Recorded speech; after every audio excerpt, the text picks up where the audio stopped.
ایک گاؤں میں دو دوست رہتے تھے۔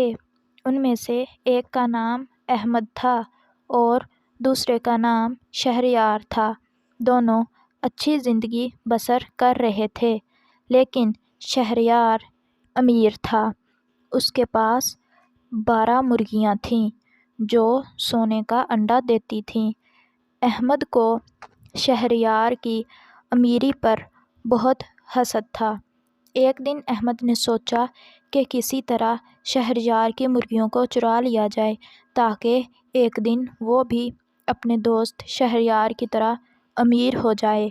پھر ایک دن احمد نے بہت ہمت اور کوشش کر کے شہریار کی ایک مرغی چرانے میں کامیاب ہو گیا۔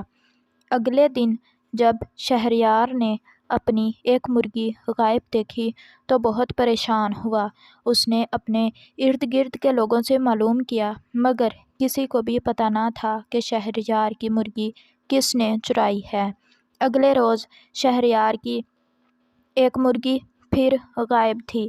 اب 12 میں سے صرف 10 مرغیاں رہ گئی تھیں اور شہریار بہت حیران اور پریشان تھا۔ شہریار کے ذہن میں ایک آئیڈیا آیا۔ وہ رات کے اندھیرے میں کمرے کے ایک خاص حصے میں چھپ گیا۔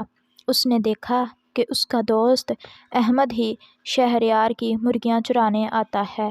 شہریار یہ دیکھ کر بہت حیران بھی ہوا اور مایوس بھی کہ اس کا اپنا دوست ہی اس کی خوشیوں میں ڈاکہ ڈال رہا ہے۔ پھر اگلے دن شہریار چور پکڑنے میں کامیاب ہو گیا۔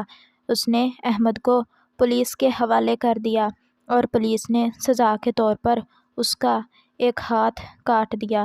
احمد اب اپنی غلطی پر بہت شرمندہ تھا، لیکن اب کچھ نہیں ہو سکتا تھا۔ تو پیارے بچوں، اس کہانی سے ہمیں یہ سبق ملتا ہے کہ ہر ہاتھ ملانے والا شخص دوست نہیں ہوتا۔